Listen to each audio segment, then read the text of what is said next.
Hello and good day to you, my beautiful friends. I do hope you're well. Welcome to episode 119 of CrossButtonVR, our journey into the world of VR. I'm your host, Reece, and it's an honour to be joined by Jammyhero once again. Thank you for having me once again. It's good to be back. It's been too long. It has. I mean, we've had you on twice now. Yes. But it does, it's never enough times, it's a weird one. Sadly, Alex couldn't be here. I did mention you was coming on, and he did actually say, I might make an exception and come back. But I didn't tell him exactly when I was recording until the last minute. So sorry, Alex. Gatekeeping. He's mine. So yeah, but that's I think that's high regard from Alex saying he would come back just for an episode for you. So yeah, I think That's very made a good kind. impression. But anyways, let's go through the whole little jibber jabber that we do at the start of every single episode.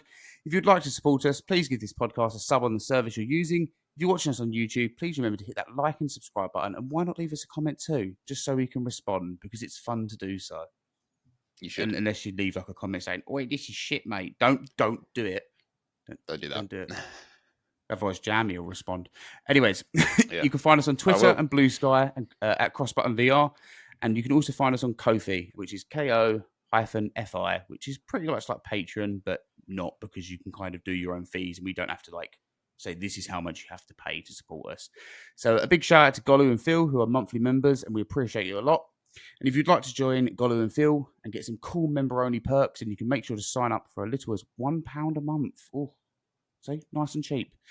But let's quickly go over the perks, and I won't include this every single week because it's not something we mention a lot, but we have to pay for this service, and some people want to help us, and it's completely up to you. We don't mind either way. But the perks that we will give you is an extra entry into all giveaways, and if anyone's seen our giveaways, they can be pretty hectic at times. Access to the member only section in Discord, which everyone does it. I'm really selling this, aren't I? You can tell that I'm. It's like keep going. Yeah. We're not in this for monetary gain, let's put it that way. But it's nice if you want to. But when it's your birthday, we will also make sure to throw you a gift. Now, again, this is very limited and depends on what it could be. But hey, I'm thinking of some ideas to kind of make it worth your while. And lastly, members will also get a chance to feature on the episode. But that heavily depends on the member and your choice of words. Very cool. Because, I don't want some person becoming a member just to come on the episode to... Actually, it's pre-recorded, so say what you want. I just won't upload it. Anyways, if that sounds cool, then you can jump over to Ko-fi and, become a member. I won't be mentioning this again because that was too much spew to go through. So I'll just keep mentioning everyone's name that does it. Similar to what you do, Jamie. Yeah. But anyways, we've got some questions for you. We asked a few of these before. Mm-hmm. But instead, we've got some community questions as well. Oh, and you're going to love these. There's at least two of them that I think are going to make you go, oh, why have I got to answer that? And I'm going to make you answer them. I don't know how I'm going to make you answer them. I can't physically come around to your house and go, wait, answer those questions. I'll try my best. We'll do it. I'm looking forward to what these are. I haven't seen them, really, so yeah. Weird. You was added on Twitter with some of them, so you clearly ignored stuff. I purposely, like, I saw the first couple, and then the other two, I was like, no, I won't look. I'll save it for the show. I'm proud of you. Right, well, first off, we'll go into the questions that we ask everyone that comes on. And like I said, I believe we have asked you these before. So firstly, tell us a bit about yourself. Well, like most people that come on the show, and yourself, I focus on VR content, mostly PSVR 2 at the moment, and then the occasional PC VR and flat screen stuff, just because I still enjoy those platforms. I am 20, so I'm still a baby. And basically some... no, yeah. But yeah, I spend my spare time gaming. I like the Formula One. I like tech. I like cameras. And I should probably get more sunlight at this point. And that's me. Yeah, PSVR 2 mostly. You say you like cameras, and I remember the footage, the video you did when you went to Japan, and you shared that, and that was just perfectly done. Yeah, thank you, man. Out of all your videos, even when it comes to like PSVR 2 stuff, like you do great videos, but I feel like that video alone deserved way more attention. It was just pure bliss to watch, and I think it's just the way you did it is just really well done. So kudos to you there, man. Thank you. I appreciate it. Yeah, that was a really nice trip. It was for like 3 weeks, and I have a Fujifilm as my main camera, and then a drone and a 360 cam. So I took a lot of kit with me, but it was definitely worth it. And yeah, I would say for the VR stuff, it's a daily thing. The VR content, I'm sure you're like related to this. It's a constant, like it's a treadmill. You know, you get on, you do as much as you can or you want. But with the camera stuff, it's more just if I go traveling, it lets me be creative and there's no constraint on when stuff should go out. Because ultimately, even though you want to just make fun content in the VR space, it's dependent on trends. It's dependent on a lot of things that aren't you. That being said, it's a lot more free than some other content genres because everybody's still open to watching your stuff most of the time. But yeah, that's why I enjoy doing that sort of thing. But that's one of my hobbies and is what I'm studying at the moment is film as well. So I was going to say that because I remember you saying that last time that you study in film. That probably helps with like doing just all the YouTube stuff as well, though, because they can kind of, if you use that as part of a portfolio and all that kind of jazz, if you really want to. Although people will probably be wondering why you're calling yourself Jammyhero, but yeah, like, what is that? I just tell them like, yeah, I can edit. Jammyhero. Right. We'll get to that. Anyways, what got you into VR? At first, it was the Google Cardboard originally with the I don't think little. Anyone has ever said that. Yeah, when I was really young, I love the idea of VR, but I can never really. I didn't have a PC. So I couldn't get a HTC Vive, although I tried one by that point. And then along came PlayStation VR, the original headset in 2015, 2016. And that kind of kicked it all off. And I really enjoyed that experience. Like it blew my mind. I remember getting the headset before I went to school. And I tried the Playroom VR with like the monster scenario, and it just blew my mind. I was like, oh, this is how I want to game now for a lot of my gaming time. And then after that, kind of went from there, did a bit of PC VR stuff and a couple of the VR experiences, like down in London when they did that whole Star Wars VR experience where you had no controllers, it was just your hands, and that blew my mind even more. And then getting on from that, it then went to PSVR 2, and I never really planned on making PSVR 2 content in the main thing. I just was excited for the headset, made some videos, and yeah, now we're here. So that's kind of my little VR journey over the last 10 years or so. So yeah, it's kind of been part of my life for a very long time. Do you feel like your channel's blown up since doing PSVR 2? It's definitely like, I don't know what your following was before PSVR 2. I just remember, I feel like I started following you around probably about a couple of months after the release of PSVR 2. Maybe even a little bit later than that. Yeah, because I remember we first got in contact a little while after, I would say. Like, all right, I was aware of your existence. You were aware of my existence. I had like 20 subscribers. No one was aware of my existence. But yeah, it was like I was doing Battlefield content for like 2 years before that because I enjoyed the FPS space and I enjoyed that, and that was where most of my time was. And then before that, it was honestly just making videos with my friends for us to go and watch old game sessions of. So every time we'd be like, oh, we had a funny GTA playlist one time. There's a video of it. You can go and see the funny moments of that. Yeah. But then with the PSVR 2 stuff, I had a couple of Battlefield videos that did okay. But then the PSVR 2 video, the first one I ever did, which was like upcoming PSVR 2 games for launch that you should be excited about, did quite well. And I was like, fuck, what the hell? I should do this. Yeah. I should die if it came out. Yeah. And I was like, yeah, I'll just go all in. I'll just email whoever I can and see if I can get any games to review. I'll buy the games that I can't get keys of, and I'll just play them on the channel and see what happens. And then it's kind of come all that way. And I'd say the best thing about it hasn't been looking at numbers go up, even though you like numbers, obviously. It's just been the people. Like meeting, you guys on CrossButton, Brian from Without Parole, like all the Quest guys as well, who like I technically don't have anything in common with content-wise because they're playing a completely different platform and headset. It's still been great. Like they've all been really nice. There's not been anybody in the space who's been like not nice to meet, and I think that's probably my favorite thing. Yeah. Well, with that, I'd probably say dive a little bit deeper, and you may find some. But again, I would also agree that they are few and far between. Yeah, I'm content with where I'm at. Yeah, maybe I don't need to find any of them. It's very much one of them things. It's very rare, very very rare. Yeah. Like, and I said it to Game Attack when he came on. I've said it to Brian as well. Like, and they've all agreed like the community for VR, I think, is one thing that keeps us all around. Like I said, I still talk to people that I played Firewall with. I still communicate with them, not daily, but we, sometimes we say, "Oh, how you doing?" Just kind of check in on each other, and then say we'll play a game together, and never will because, well, no one wants to load up a PS. Yeah, none of them want to load up a PSVR 1 anymore, and only one of them. I think one of them went over to Quest, but he just about understands the device, so it says a lot. Says a lot about firewall players. Anyways, what excites you about the medium? I guess that's kind of changed a little bit over time. Because at the start it was just like the novelty of being in the game, really. And then I think as I got a bit older, it was more of the technical side of things, where it's the same with like normal tech and everything like that for me as well. Where I'm not really obsessed about specs, but that's what gets me excited with the tech nowadays. Like some games definitely do. Last year was a big one for that, with a lot of franchises like Alien and Metro that I was excited for. I was like, wow, I get to experience these games in like fully immersed. It was great. But also, on the hardware side of things, I just enjoy being able to experience OLED panels or pancake lenses or headset haptics or adaptive triggers. It's that sort of thing, and those implementations that I say at the moment excite me when I see something used well. But then, like, it is the basic thing of I enjoy the gaming side of things, and just in terms of being in the game a lot as well, especially with some of my favorite games, which we'll get onto in a bit. Segue there, but it's not really a segue until we go to it, is it? Really? Yeah, it's foreshadowing. That's what the it word is. you're looking for. But yeah, I would say like at the moment it's the technical side of things, especially when there aren't like some huge AAA releases. But every time one of those like big games comes out, it's then just the novelty of being immersed in that world comes back again, I would say. So those two, a mix of those two things. Yeah, I think that's fair. I agree with the tech side of stuff.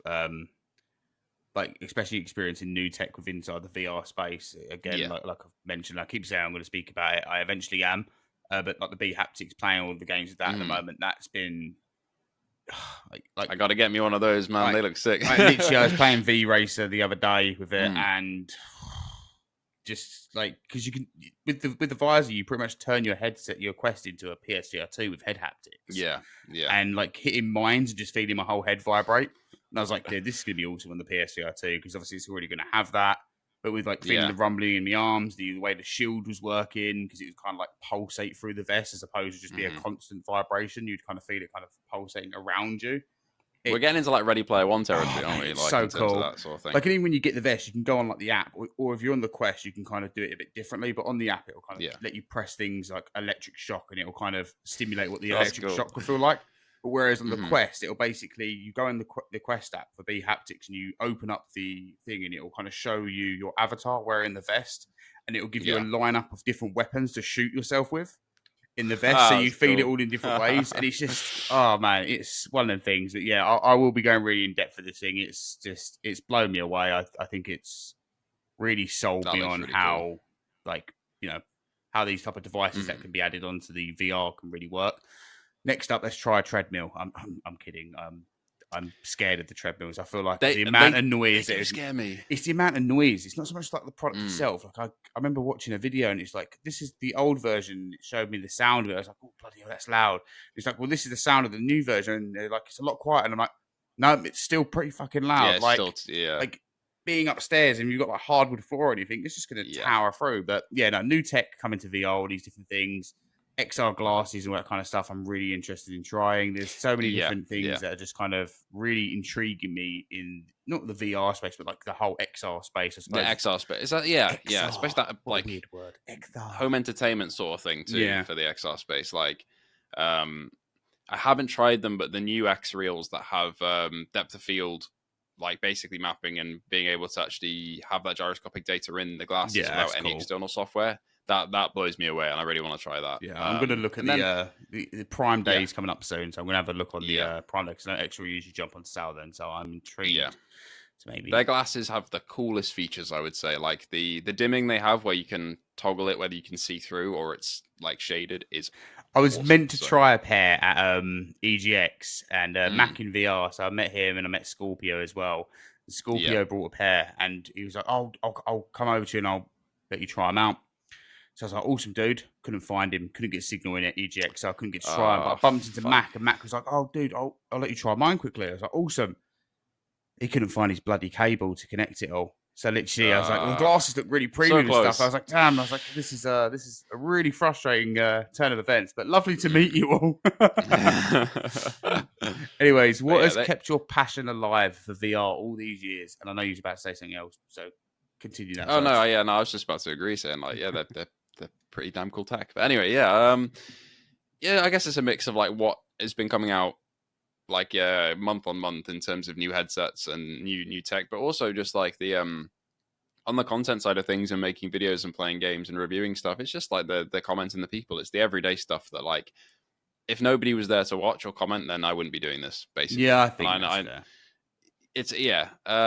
But then on the game side of things, it's a variety of things. Like I'm impressed with how far modding has gone for flat screen games now, where you can get great VR mods, so I can experience worlds that I would have to do them on the flat screen otherwise, and now I can do it in VR. And also the amazing VR ports and like the work of devs who are really trying to get something new onto the platform, whether it's their own original idea or a port. You know, we got Flat to VR now, who are just making amazing Flat to VR ports. We've got incredible like big teams like IOI who've ported loads of Hitman and are still doing so. It's the effort like that that really makes you think, wow, like this is it's going somewhere. It is somewhere currently in terms of if you want to get into VR, there's tons to experience, but it's really going somewhere where it's starting to get noticed. And no matter how slow that progress may seem, sometimes it's heading somewhere, and I think that keeps me going.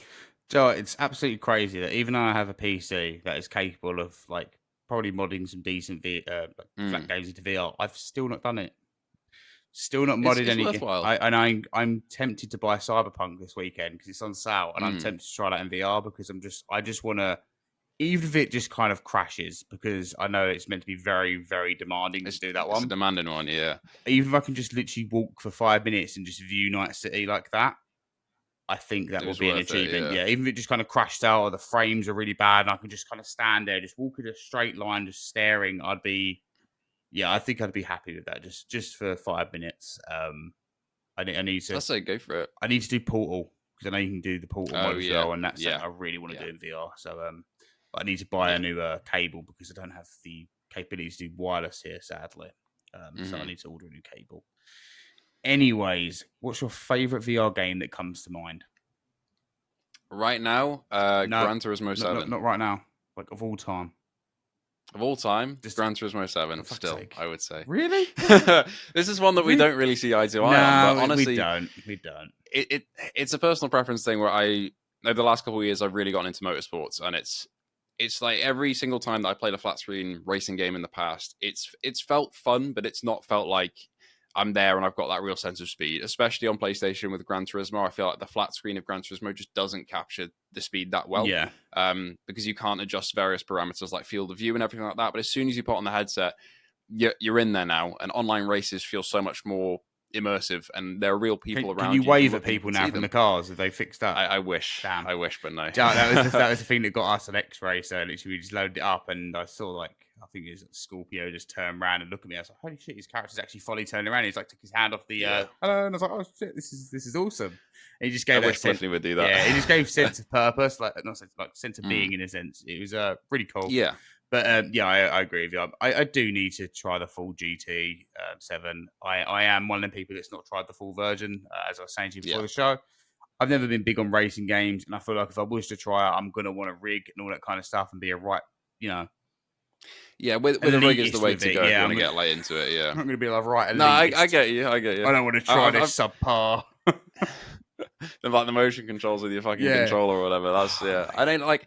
It's still great on a controller, when I'm at university and I don't have space for a sim rig, obviously, and like accommodation. It's still great to do on a controller, and it still looks amazing. But when you're sat there in a rig, your mind just completes the gap, and you just feel like you're in there. Yeah. It's like that's the thing when people ask me like my favorite VR game of all time at the moment. It changes so much because it depends on what I'm playing. But when I come back and I can be on a sim rig, it's GT7 every day. Yeah. It's just mind blowing. But Resident Evil's also up there. I'm going to say that. So yeah, I think mine's always varied. I mean, if I go back to like the PSVR one day, I'd probably say like Firewall, 0 Hour, Farpoint, and probably Farpoint was Saints great. and Sinners. I remember playing through Farpoint with my partner, and I met my partner on Firewall as well. So obviously played a lot of that together. So I mean, just in terms of them games, they formed a lot of memories. And just, I absolutely loved Farpoint. That was such a cool thing. We even played like the PvP on it, which wasn't the greatest thing because it was like a 1v1 thing, but it was fun. It was, yeah. And plus, I was pretty decent at the PvP thing, so I liked that side of it.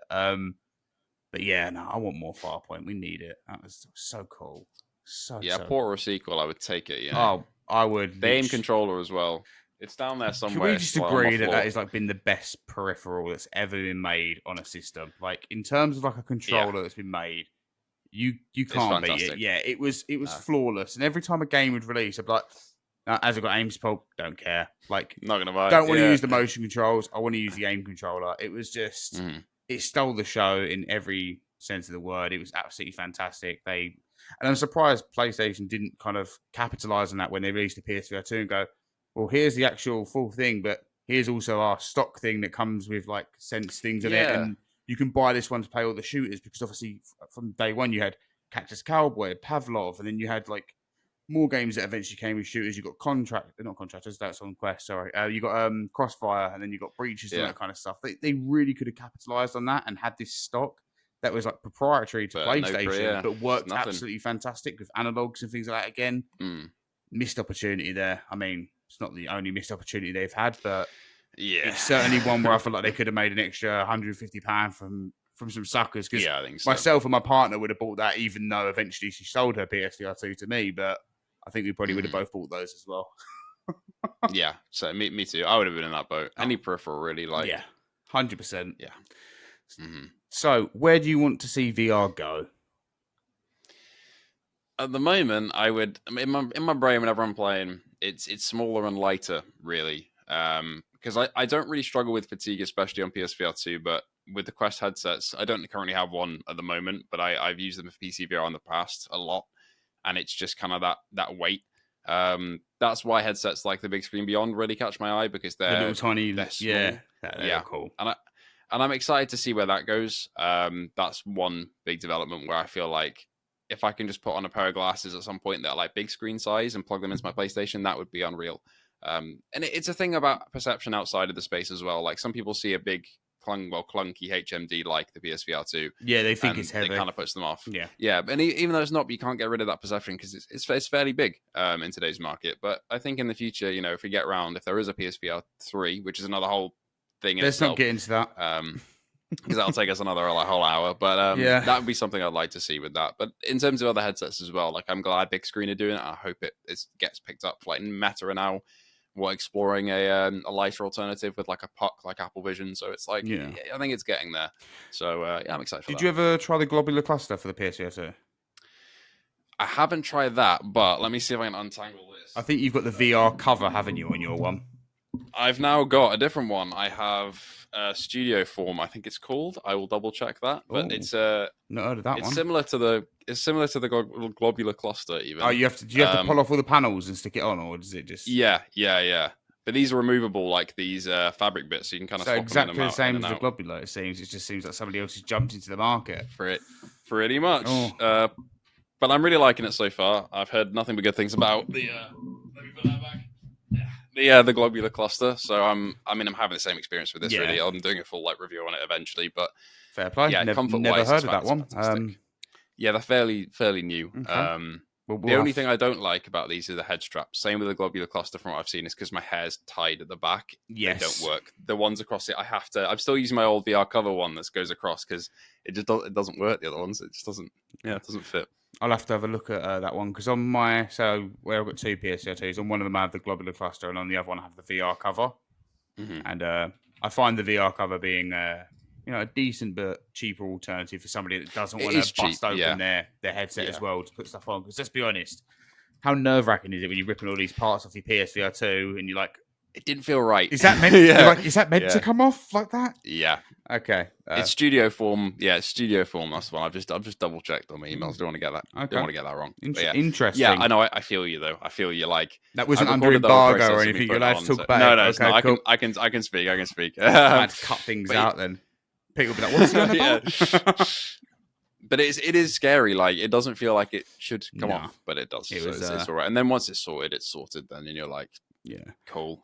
Still fits in the carry case that I have as well, which was a big worry. Because I travel a lot with mine, and I was like, well, if it doesn't fit, I'm screwed. But it does. Do you know what? Like I've never in my life needed a carry case for the PSVR 2 or the Quest, and obviously all the stuff happened with the fire, and still didn't own a carry case or anything like that. So I had to bubble wrap my PSVR 2. And bubble wrap my Quest and put them in carrier bags, and then I put them in the back of the car and wrapped them in a hoodie. And I was like, "These are my things that can't get damaged. Need to be kept safe." And now, again, the PSO2 just gets bubble wrapped because where I've got two of the PSO2s, I'm like, whereas the Quest, like, I've only got one of those. I don't really go out of my way and buy another one just yet. Like, Yeah, I get you. Yeah, never bought a carry case. So let's go into the community questions because these are the fun ones. I'll ask one Here we from go. me because I actually put one in myself because I was kind of Okay. waiting for Oh other people God. and I was like, okay, cool. Why are you saying, oh my God, this ain't going to be a bad one? It's a question from me. All right. Yeah. No. Well. Okay. Yeah. Where did the name Jammyhero come from? If you're British, you'll know that there's a certain snack that is like a, I guess it'd be classed as, it's a biscuit here, but Jammy it's called the Dodgers. Jammy Dodger, Yeah, and I love them as a kid. And I mean, I still rate them; they're great, they are. They're but I banging. really like them as a kid. Yeah. So that's where the Jammy portion of my name came from. I don't know where the portion hero came from. My name, I don't know. I just typed in words and it was there. But that's where the Jammy portion of my name came from. Strange. This is giving me more respect for you. That's good. We're going somewhere. Yeah. Not that I already didn't have respect for you or anything, but this is like kind of up that a little bit. I'm gonna go eat. Every time I eat a packet of Jammy Dodgers, I'm gonna be like, oh, these are. They have my face on it. And that's the brand deal that I need. Oh, mate, There could you you go. imagine? This episode is sponsored by Jammy Dodgers. It's just you just shoveling Jammy Dodgers in your face. I'd be happy to do that. We should send this to them. Right. This is a question from Acam. He said, "What is Jammy's go-to conditioner for those golden locks?" It's just like your normal Head and Shoulders type shit, you know. It's nothing special. It's just you don't buy like what's it that special soap Sasquatch or whatever it's called on the little soap blocks. Nah, cold. It's you see them sometimes. It's like it's tempting, but as long as my hair's not falling out, we're doing all right. There is one that I keep seeing, and I'm like, do you know what? I want to reach out to this dude. Like, I want to try your soaps, man. Like, let me do a soap review on the podcast. People are like, why am I watching this? But I'm like, it's like, oh, it's all homemade. You watch the videos, like, oh, it's quite a cool little process. Yeah, and then they show the videos of like the hair, conditioners that you use. You're like, oh yeah, they are right. It does look a bit clumpy. Yeah, I get you. Right. Stephen McGann asked, or McGann, if I butchered your name, I apologise, sir. What are your top 5 VR games? And these can be from any platform. Oh, okay. This is the one I kind of wish I sent you prior to coming on, so you could have these like straight off the bat. I have a list from a while ago. I might have to substitute a couple in. Let me find it. Because this changes. Like as we were discussing do you before, want me to come back to this question afterwards? While you're finding, I have the list. We're okay. I have it. So like, I mean, this is in no particular order, but these are probably the 5 that I'd pick. And I know there are some other ones where people will come in and be like, "What about this game?" And I'll be like, "Oh shit, yeah, yeah, you're right." But off the top of my head, yeah, But I mean, Half-Life Alyx. That's an easy pick because it's just got to be blows you away. Yeah. For modding and just longevity, I've spent tens, hundreds of hours in Blade and Sorcery. I love Blade and Sorcery, especially with mods that you can turn it into Star Wars or Halo and do duels. It's just fantastic. Awesome. Like there's so many possibilities. And with the 1.0 launch, I hope that comes to PSVR 2 because even vanilla, it's a great game. So it's got to be up there. Of course, Gran Turismo 7's got to be here. I've put hundreds of hours into that, and it's fantastic. Replay value is amazing. I'm going to cheat for the 4th one. I'm going to put 2 games in one because it's Resident Evil Village and 4 because they're one thing kind of in my brain, but it's just the pinnacle of like AAA port. I'd even let you throw Resident Evil 7 in there because I feel so 7 in there as well. I feel like Resident Evil VR games as a whole kind of just fall under one branch because with me, it's like I don't think they do one and then the other one's going to be bad to the point where you're going to go, that wasn't good enough to not be like a top game. They're all there, yeah. They know what they're doing, and this is why we're all screaming for Resident Evil 9. It's not because we're just I suppose we do. It is because we want it, but at the same point, we just know they're going to make a great game that we're going to love even more in VR. So, like looking at the clips they released yesterday from the showcase of that, it just looks like it should be made for it. Yeah, and I think it will. Yeah, I have fair confidence. And I think Sony just slide over a wad of cash to them. Yeah, in a suitcase as well. Just do it slowly across the table. Really make it cinematic. And then last game, I think at the moment, like it's not the best VR game ever made, but I've really, really, really been enjoying a game that I mentioned to you earlier, which was The Lethal Company, which was the flat screen game I played for a fair bit, and I really liked it. And then The Excess, one of the modders for the game, came out with a VR mod, and I had no expectations going in. I thought it would be fairly janky, not even expecting any like proper hand controller tracking or arms or anything. But it works like a VR game, and it is with the mods that you can put on it and just how fun it is with friends. At the moment, it's just there's just nothing like it. Like that sort of game. I guess they all fall under that umbrella, that sort of thing, like Repo and I Peak love has just come Repo. out, and I had like such it's a good that laugh sort of for that. game, Have you right? played Repo? The mod, I haven't, but like I know it's in that Yeah. genre. Yeah. But like the VR mod for that game came out yesterday, by the way. I know. I need to go check that that out. That's one that I do want to check out. I had a great Mm. time playing that. I remember my mate just gifted it to me because he was like, "Play this with me." I'm Yeah. like, "Okay, cool." I have no idea what it is, and They're just feel good, mate, funny it's games. hilarious. You know, I think we played for like Yeah. 3 hours straight, and we was absolutely pissing ourselves laughing. So that was great. yeah. It's like it's a perfect that for Lethal Company for me. It's just a perfect balance of like actual horror with scary enemies to just being able to be funny with friends that like, especially if they install the VR mod but are playing flat screen, they can see your movements like in other flattened VR games that you play together with friends, like Phasmophobia. It has the same tracking, which is awesome. Yeah, And it's just it's just fantastic. Like it's not the best VR game like ever made in terms of how polished it is, or you know, I mean, it's a mod at the end of the day, isn't it? So I mean, it's never going to be perfect, is it? But it's just it's just a really good time. I've been really enjoying playing that. Fair play. I wouldn't even be able to say my top 5 VR games because I can't even think of the top 5 VR games that I'd put in there. So yeah. I always struggle, honestly. Yeah, it's a tricky one. Like I know Tactical Assault would be in there, definitely, just in terms of like shooters. Like I've been saying, I'm yet to try that. Yeah, I keep. I've been hearing the praises. Yeah, he's heard most in praise for me, but that's one game. Like I said, I've said it to you, and I don't know if I've really said it at the show. It's one game like when I'm not playing VR to make content, but I think of a game to play. Tactical Assault always pops to mind. There's just something about it that always brings me enjoyment. It's no 2 times are the same. Like I'll be walking along the street on the first level, and the first time nobody will be there. I'll go there the next time, and somebody's shooting me from a stairwell. And I'm like, how did he even spot me? It's very different. Yeah, and that game, absolutely love that. I mean, I'm very big on my shooters. You know, Contractors I probably put on there. Not Contractors Showdown or Exfil Zone, more so Original Contractors just for the mods on it. Yeah. Oh, the mods on that. Oh my god, the Battlefront mod is incredible. Like even just playing Call of Duty Zombies in that, and just Call of Duty maps blew my mind. But yeah, and the Halo stuff too. Oh my god, I need to play more. Oh my. Have you played the? This is not completely off topic, but another game. Have you played the Halo VR mod, like the native? VR I mod need to do it. PC. Fucking hell! Halo was the first ever game I ever played, Combat Evolved, on the original Xbox, and it was just incredible. And there's a particular level, Silent Cartographer, which is at the start of the game, and playing that in VR is just. It just blew my mind. Like I was in my childhood. That's why VR. That was me. I was a COD kid growing up. So then like playing like Nuketown and things like that in VR. Yeah. I tell you what, I remember recording a clip on the first day that I got the Quest. I showed my partner. I was like, "Darling, you can play Call of Duty maps." And she's like, "Oh my god, that's actually really cool," because she used to play Call of Duty as well. And I'm like, "This is blowing my mind." So I don't know. There's just certain things in VR that can just really I think.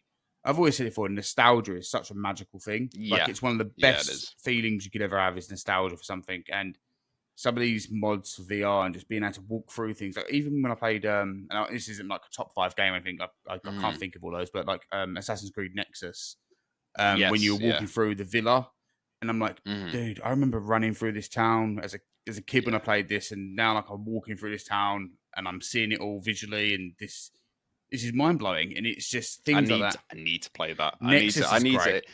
It's Nexus and Batman. There's a couple of Quest games that I really need to get into, and I was close to buying the Xbox edition just for that the other day. Well, it's still available. It's tempting, but I'd probably say Batman is still it's still one of the best games to come out in recent years. Now, some people go, "Oh, is there really any competition with that?" We've been really deep in the VR space. Yes, there probably is, but I don't know. Batman again for me. The Arkham games, I remember like buying the first Arkham game with money I earned, and I was like, earned. Anyways, but yeah, Batman, Arkham Shadow, absolutely fantastic. There was just so many good things about the game, and just going through the vents and things like that. Just again, it just hit me in that nostalgia. I was like, I am Batman. Yeah, I've never played a powerful thing. Never played a game where like I've completely been that immersed to the point where I was like, I feel like I'm Batman. I look down at my suit, and that was insane. Anyways, before this drags on, let's go to the next question. And this one's from Gamertag VR. Oh. Yeah. Hello.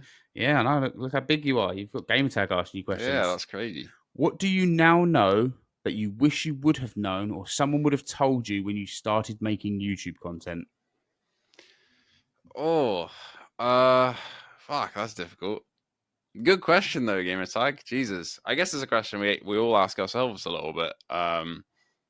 I think try and speak to people as soon as possible in your space, because no matter what you're going into in YouTube, it's going to be a niche. Yep. And there's going to be other people doing it, no matter how big or small it is, most of the time anyway.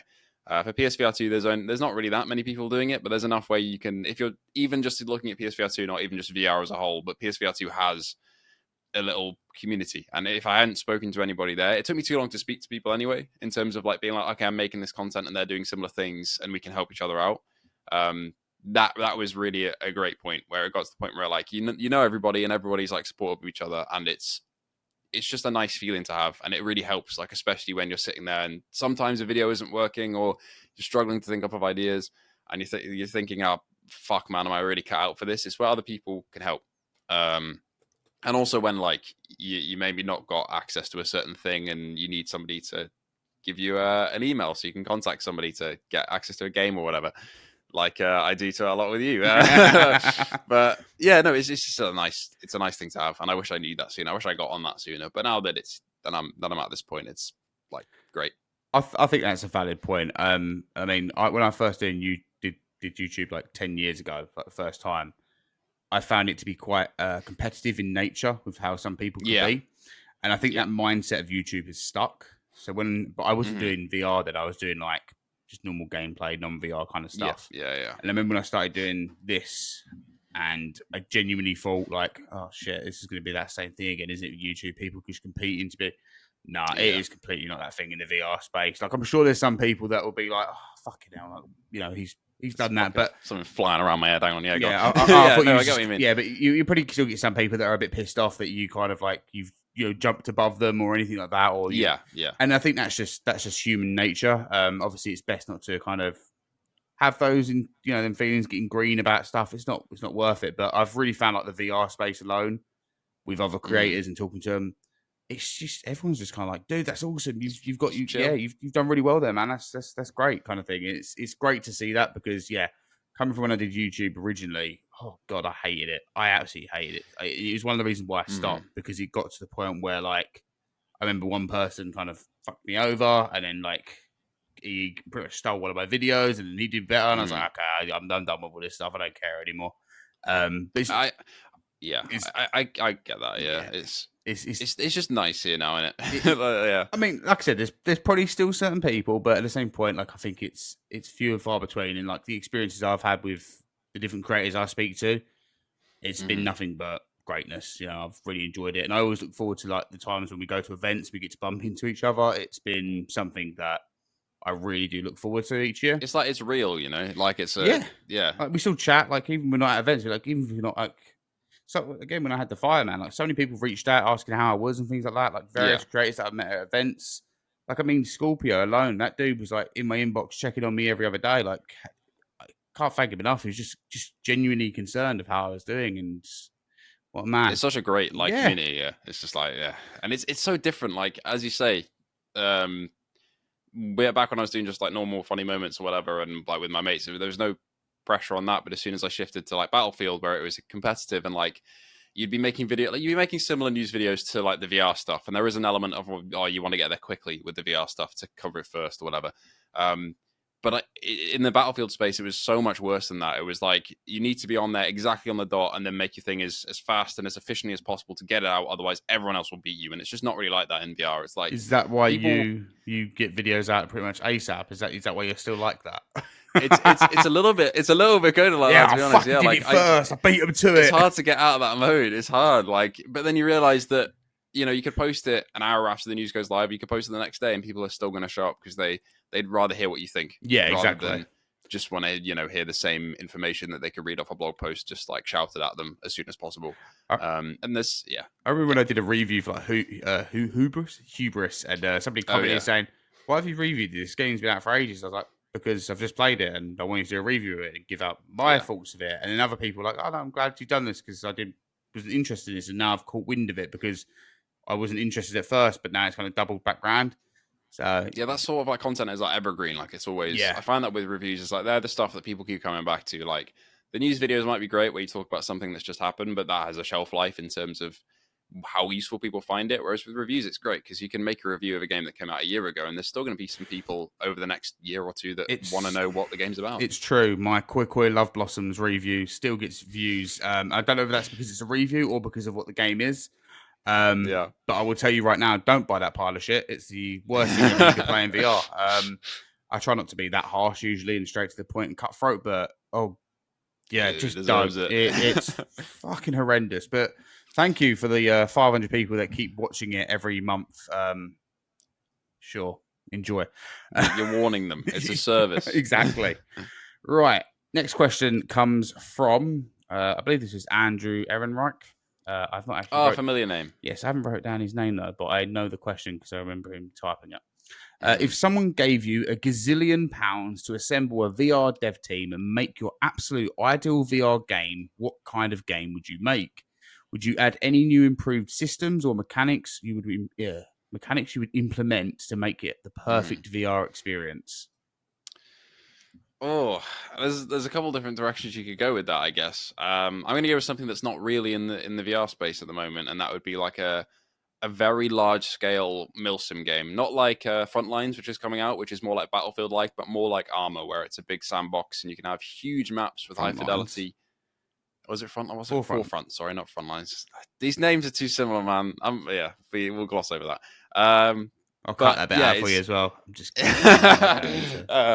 But yeah, it'd be something a bit more like Armor, where you could you'd have accurate weapons and like if in an ideal world it would be like full body tracking, so you'd be able to properly like cover yourself, put yourself in cover like you are in real life, and yeah, it would have proper like ballistics like Armor and similar vehicles and similar particle effects, and it would be something like that probably because I had a moment maybe 2 years ago, 3 years ago now, playing Bone Lab when it came out, when somebody modded in the Warthog from Halo, and I climbed up and I sat in the back turret and I grabbed onto it, and I was like, if I could be in a support gunner position like this in a VR game in a big scale battle, that would be awesome. And I just hope at some point in the far future that becomes a thing, that sort of Armor style experience. But that being said, I am really looking forward to Forefront because it seems like the Battlefield style experience where it's pretty casual in terms of the mechanics, but you've got like the big scale battles in cool maps that are destructible. So I'm looking forward to that also. Yeah. But that's what I would make, I think.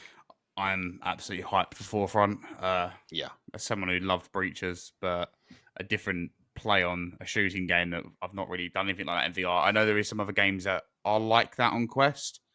But I think the release or even the announcement of Forefront has kind of just overshadowed them completely to the point where, like, if you mentioned them, nobody will know what you're on about. And even to the point where it's going to sound pretty bad, but I don't even remember their names anymore.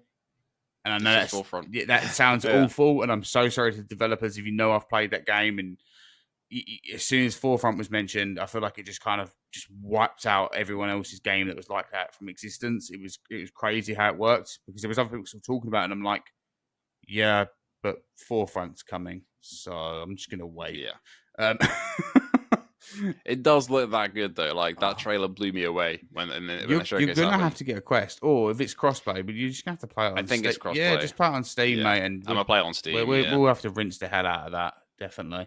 Yeah, right. I've now got my tracking working perfectly on PSVR 2. I mean, I say now, it was a little while ago when the first PSVR 2 adapter came out last year. The tracking was abysmal, but the new drivers have sorted that. So now, since then, maybe like 2 months after it came out, SteamVR sorted, and I can play to my heart's content. Fortunately, I only had one issue with mine, and then as soon as I disconnected it and reconnected it, it worked flawlessly. Yeah, because I've already got built-in Bluetooth and things like that, I didn't have to buy any kind of adapters, so it worked out really well. Yeah. But another thing, actually, on that subject, for anyone that hasn't jumped into PC VR or the PSVR 2, talking to Globular Cluster earlier on, they do have their own PSVR 2 adapter for the PC as well. Yes. I've not tried it, but I've heard good things, that it kind of functions equally as well. And they actually do it so it comes with all the cables you need, like a display port. So it's worth looking at. That baffled me when Sony's came out and it didn't have one. Mate, it was, and even just the process of ordering that thing was an absolute joke. Were you there when we had to do it and we had to buy the PSVR 2 again on Amazon, but bundled with the adapter and then cancel the main headset order? What a fucking ordeal, man! But we did get it launch day. But Jesus Christ, that was what like in what who fucking universe? wrote that? Like, but again, it was like the whole it's Sony for you. Like, I mean, that wasn't on their website, but obviously that was on Amazon, like we said. But Yeah, like, even when you, that's the only place you could get them, really. Yeah, it was like and I've said this so they made 3 of them. It seemed like. it did seem that way. Yeah, we was like one of the ones that got it. But the one thing that really made me laugh as well, like it go back to the release of the PSVR 2, households that wanted more than one PSVR 2, the fucking hoops you had to jump through just to get 2 of them ordered. What a Yeah. joke! Oh yes, Yeah. sorry, I'll have to go on a VPN just to order my one, or I'll have to change my internet connection and use a different internet connection just to order one. Fuck off! It's 2 different accounts it's ordering to the ridiculous. same address. Just allow it. Get in the bin. Yeah. It's not like you were going to sell out anyway, which you didn't. Yeah, Crikey. it's Yeah, they really. there's combating scalpers, and then there's that, Well, yeah, I mean, genuinely, I don't think scalpers were even going to jump onto that thing. I think Sony was like, No. oh, people are going to really go for this, and they really clear. I think even in their own mind, they thought it was going to sell out straight away. And I shit you not, even I thought it was going to sell out. My partner thought it was going to sell out. And when it didn't, and then we was like, should we just wait for it to come to Argos? She was like, no, I want it on release. Let's get it on release. But yeah, glad we got it eventually. But it was just and not being able to track it as well. And there's that whole Twitter page. Oh my fucking god! I was sitting down. PTSD you give me now, mate, man. I was messaging the missus going, have you got tracking for your one? She's like, yeah, mine's saying it's coming. I'm like, mine doesn't even say it's being delivered. Oh. Yeah, I was in that boat. And And then the checking out- charger showed up. Yeah, and then checking. The fucking DualSense thing came. It's so odd. And he's like, well, that's what I'm trying to say. A DualSense thing arrived first. He's like, well, the VR isn't here, but both our charging docks are here. I'm like, Yeah, that I had the same experience. I was like, oh, what's going on? okay, this is odd. And then I remember there being like a website, and you could have to like go through the coding of the website just to find the tracking of it. And I was like, I ain't doing all that. If it arrives, it arrives. If it doesn't, it doesn't. And then she messaged me, oh, both of them are arrived. And I was like, yeah, it was big sigh of relief. It was stressful, but also like I don't know. On launch day, I had quite a nice moment with the delivery guy because he turned up and was like, "Oh, I've delivered so many of these today." I was like, "Oh, cool." You know what? I'm pretty sure the delivery guy said there was another person who said that. I think it's Kat who we've had on the show as well. I think she said something along the lines of their delivery guy said that. I think there was just so many being delivered in areas, but yeah. Although I mean, like, you know when something's from Sony. Actually, so much so that I won't go into too much. But my partner ordered the cover for a PlayStation, like to change the colours. Oh yeah. Somebody clearly knew it was a Sony box, because somebody broke into the box just to see what was inside of it. Like literally, it came opened. He's like, "Oh, it was what the fuck?" He was like, "It was like this in the van." I was like, "Cool, great." Really? It was like that in the van. No, you opened it, thought there might be a PS5 in there. There wasn't. You turns out it was just the sleeves, and you don't want those. Yeah. I'm not. I mean, I had that with my. Same with Apple's packaging. We're going very off on a tangent here. Yeah, we are. I'll make it quick. When I ordered, I had it on a MacBook Pro, and it's like 5 years old now. But when I bought it way back when, and it was like a big Christmas present or whatever, and I got to, I was very excited for it to come, and I was tracking it every day, and I watched the van pull up outside my house. They went to the back of the van. And they obviously looked in the box, saw it said Apple, and fucking drove off. And I never saw that thing ever again. It was just gone. That was like, so yeah. That was like the PS5 though. When it originally came out. They were. Do you remember hearing they were putting bricks inside boxes and things like that as well? You'd open it and you get like sawdust and a fucking massive mate. Brick. Yeah, that was absolutely insane. But I remember when the B haptics arrived as well. I actually opened the door as the van arrived, and the bloke went to me. Feel like you're not getting away. Bloke was like, "Have you been waiting for this long?" I was like, I played it off really cool. I was like, No, I just knew it was coming today, and I'm just so happy to walk out the door at this time. No, mate, I've been watching this tracking like I'm going to be vibrating in VR soon. All right, let's go on to the last question before we carry on. But these are the parts, these are the moments I enjoy doing this kind of stuff. Just going off on random chats, because this last question is probably one you're not going to want to answer. Okay. Of the 4 without parole members, who is your favourite or least favourite? And this is from PSVR Fanatic. PSVR Fanatic, fuck you. I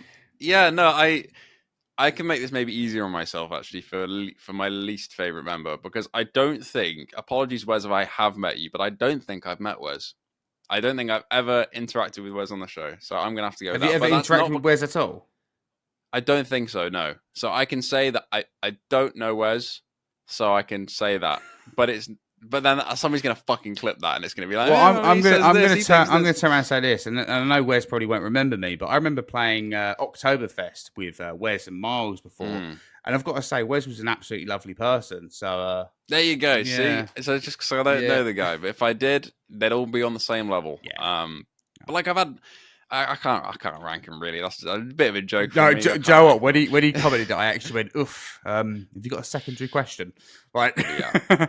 But like, I've had such good moments with all of them. Like, I've only shared one show with AJ, but it was a state of play, and it was a great time. Obviously, I've been on the show with Brian a lot, and he's just fantastic as a host and as a person. And then Miles, I've been on the show with Miles a few times, and we also watched the Game Awards in big screen together on when that happened last year, and that was just such a cool experience. So it's like they're all lovely people. yeah. So I Obviously, can't I mean, kind of good. Yeah, I've spoke to Wes once for, like I said, it was only a small interaction, but it was a very good laugh. I've met Miles in person, absolutely lovely yeah, dude. yeah. He Brian is. Yeah. again, fantastic dude. It felt like getting a true content creator superstar in here, and I know he's incredibly humble with it, the way he kind of comes across. Yeah, But he is, yeah, like he literally, is. like and again, the reason it felt like that is because I remember watching his videos when I first got the PSVR one. My partner Yep, remembers watching these videos. Like, it was the first person I me got too. on that my partner went, I know of that channel. Like, Yeah, it's like, yeah, I've finally got someone on that you know.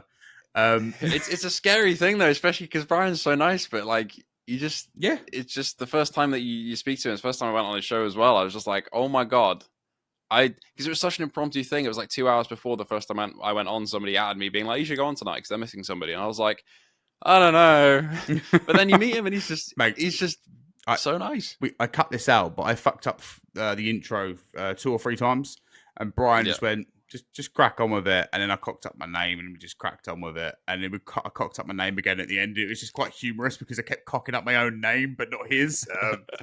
But no, incredibly lovely dude. He's a humble dude. He's a Yeah, very, very humble. Too humble. yeah.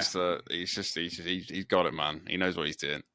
Right, let's quickly fly through the news because yeah, we've I don't want to keep you for too long. I know you're actually busy tonight. Well, when people watch this, we're recording this on a Mm. Friday, and you would have all seen Jammy on Gamecast again. Yeah, I am tonight. I'm Again, gonna get some food in me and then recharge my stuff and back at it again we go. yes, never stop. Right, first things first. The MetaQuest messed that right up, didn't I? But I'm going to keep that in there. Yeah, MetaQuest 3S limited edition Xbox version. Limited Xbox edition. Comes with the Quest 3S, Xbox controllers, 3 months of Game Pass, and MetaQuest Plus in that green and black, sleek looking design. Incredibly lovely. it does look very nice. It does. You know, it's, if yeah, I've mixed thoughts about it as like as a thing that exists and as a bundle because as a bundle it's great value. Oh, it's the same price as the Um, normal Quest 3S. So yeah, like and it's like you're yeah, getting all this stuff. yeah. And then but then as a I don't know, as a thing, as for like a an object for people to get into VR with, some people are going to not know what an Xbox VR headset means in the current climate, which makes no sense to the Yeah. consumers who will like buy it and then be like, "What is this? I can't plug it into my Xbox." You know? And I've seen some of the posts of like Meta themselves, also Xbox and some other creators and just random people messaging and talking about the device and some of the things that pop up. And it did start going on to when I think it was an Xbox. They did say play on a like a 2D screen or like Yeah, a full yeah, yeah, size screen, and they kind of worded it a bit better than this is the Xbox Meta headset kind of thing. yeah. So straight off the bat, I just want to say to anyone that hasn't bought one or wants to buy one or have missed the boat but still are interested in the idea, anything you can do on this headset is exactly the same that you can do on the MetaQuest 3S and the MetaQuest 3. You don't need this Yeah. edition. It just comes with more stuff that's pretty cool, like the head strap and all that kind of stuff. And it has a nice little Xbox logo on it. But other than that, That's it. everything else you can do exactly the same. All you have to do is just connect your Xbox controller or a PlayStation controller and load up Game Pass with your Game Pass membership, log in, all that kind of stuff, and bam, you're ready to go. You can play your Game Pass games with it. You know, Mm. there's nothing you can do on this headset that you can't do on the other two. It's just a nice limited edition collaboration. Now, the best thing about this headset, and I think others have viewed it this way as well, is that some people absolutely love Xbox as a brand, and they may buy into this just to play Game Pass on it because it's an Xbox limited edition device. What's the Quest device? I think they hit the mark on that really, Yeah. with like making it look nice for the consumer. And Yeah. I mean that almost got me. I think I've settled on not going for it just because It's the if I want to 3S. have something to if I want to have something to watch content on a big screen, and I have this when I go on big screen VR on Steam with my PSVR 2 and I sit in like the cinema environment, that's where Fresnel falls apart a little bit for me, because you don't get that edge to edge clarity, and that's kind of important for something like that. And that's the same with the 3S and the 3. Like, if I'm going to get into the Meta ecosystem, it's going to be with the 3. The pancake lenses are absolutely lovely. And anytime, Yeah. like, if it was somebody that's never played VR before, I'd be like, cool, get the 3S. But for someone like Yeah. you, I'd be like, get the 3. Just because. I think I'll go for that. Yeah, Yeah. just because I know you're not going to have to tease yourself into it. You're just going to jump straight in and be able to enjoy it and kind of be blown away how pancake lenses are. I mean, you've probably experienced a Quest 3 already, haven't you? Yeah. And I Quest 3 I've had a little bit of experience with, and I've also had a bit of experience with Vision Pro, which uses not Apple lenses. What am I talking about? Pancake lenses as well. When the hell did you try a Vision Pro? Go to an Apple store and you can do it for free for like 40 minutes. Really? They just sit you down and they put you through all of like the cinema demos. They put you through some of the games. They put you through some of like the features and everything. It's really cool. I was just going to nag John Hibbins just to kind of let me have a go. Is it the next event? I was going to be like, bring your Vision Pro, mate. Cool. I'll have to go to an Apple store then. They're really cool, and the pancake lenses are awesome for that sort of viewing. And like micro OLED is just ridiculous. Like the panels are so nice, but it's heavy. It's heavy. Okay. It's really heavy. And I think it looks. That's the weird thing. It looks like a heavy device as well. Like when it really does. That glass. Yeah, exactly. It doesn't make sense what they made it out of, but it's a cool headset, and I think the use headset. I can't speak. We get to the end of the show, and I can't speak. The use case is very similar to the Quest 3 for me, where I'd use it for big screen, definitely. Especially that's where I think a Halo strap doesn't come in handy, is like if I'm lying down in bed and I just want to like put my head back and watch something on a screen. If I want to like sit down in the cinema and watch Top Gun or something, have you not seen the head straps that says you can lay down with them? There's certain ones that allow you to, and has better padding in the way it's thinner at the back and all that kind of stuff. That's what I want from like even the base head straps on Quest. I like more than a Halo strap on the PSVR 2 for that, because if I'm using big screen with the PSVR 2 on Steam, it's just a bit uncomfortable to lay my head back. But I think that's where the Quest would fit in for me, along with its exclusive games. And I was very tempted by the 3S, mainly because of the colors, to be honest. Yeah, really nice. I have the 3, and even I was tempted. It's in my basket, and I put it in my basket on the MetaQuest website, and I was like, oh, I don't really need this. And then it came to Argos. I was like, oh, I could go collect it now. No, I don't really need it. And I keep fighting myself off of doing it. But I'm like, I know when it goes. And I'm going to be like, damn, why didn't I buy that thing? That's how they get you, though. That's how they get you. But then I saw Little Nightmares 3 Collector's Edition got announced for £99, and I think I'm more like, I want that instead, because it's something I've not got, and I can, so I'll probably go towards that. That's exactly what I did with I went and bought a new monitor because one of mine died, and I was like, well, I'll get a nice like 1440p one now, and that'll be the tech purchase instead of the Quest, and it's cheaper. Same with Little Nightmares Edition. That looks awesome, by the way. That Quest edition. I think you made a good choice there. Yeah. Rather than getting, I haven't ordered it yet. I'm literally, it's in my basket. I've never ordered from Bandai before, so I'm like, okay, I'll have to do that. But anyways, talking of Little Nightmares, did you see the teaser for Little Nightmares VR? I did. It didn't give away anything, but it still was enough to make us go, yes. Yeah. I have a couple, like, I don't know. I've thoughts, because I spoke about this in a video at some point, and I can't remember when. It's been a long week. But Little Nightmares as a franchise, I feel like the more content they make, the more diluted it gets. 100%. Scared, yeah. Like the thing I love about it is the mystery and what that mystery means to you and how you break it down. And with 1 and 2, it's very much all up in the air with a lot of stuff. And this VR game and the other content, like the TV show, the new books, the third game. The third game, it scares me a bit in terms of the story, but I think with the VR game, from what we saw, the little of what we saw, looked a bit like. Have you played the second game? Yes, in an odd way, I actually preferred the second game over the first. Interesting, and that's only because I found the storytelling for the world building to be a bit more gripping for me. And I think that might be. I think if I was to go back and play the first one now, I think I'd probably appreciate the first one more. But I think knowing what I played from the first game, then now being used to the gameplay and all that kind of stuff, and then just taking in what the world was trying to get at, and all that kind of stuff. And I mean, even so, like I remember I was playing it. I remember my partner just sitting there watching. I was like, "You can play it afterwards." She's like, "No, I just want to watch it. It's just something about this game that's kind of fun to watch." Yeah, it is that sort of experience. It's amazing. Yeah, in a weird way, I did enjoy the second one more, but again, it's marginal, very marginal. I feel like this VR game fits in from what we've seen with the visuals of the second game, of the tower in the second game in particular, because we've got the little wind-up music box that looks like the Moor that Six sat there playing with in the whole game, and the hallways look very similar. So potentially we could be getting something set in that time as Six. Who knows? But I've got many thoughts about that. But again, and I think we've had this discussion as well. I think it's in your Discord, like knowing that Tarsia isn't attached to it anymore. Yeah, it's one of them things. Such a talented studio. It's one, and it's one of them things. Just like this is their story. Like they know what they wanted to get at with this, and they know where they wanted it to stop. They didn't where they won't milk it and things like that. And I'm kind of like, where's this going to go? Yeah, when's it going to stop? And are they just going to milk it completely? And that's not saying they're bad games. Like I've played a little bit of Little Nightmares 3 at EGX last year. Yeah. And while it was good, you could tell it kind of missed. I don't know what it was missing. It was really odd. It's like I feel like if you don't know that Tarsia is not missing from the attached to it anymore, I think you'd still be like, this is the exact same game, the exact same studio. But I think as long as you know that, you instantly go, there's something's not right here. Like, and it's a really weird one to place your finger on. But it was myself, Alex, and Lewis, and we all tried it. We all walked away just saying the exact same thing. It's like something's not right. But it was still good, and we still enjoyed what we played. But it was a really odd one. I feel that like I just Tarsia have a way of making games that when the Reanimal trailer came out, you knew it was them, and with Little Nightmares, you know it's them. I think it's something with some way they model their games and they design their worlds is you just know. They add this like little bit of grain as well. I find with their games, yeah, like, this like, filter of grain, and that's from the new one. Yeah, that's not on Little Nightmares 3. It looked a bit too clean, and I think it's what we said to each other.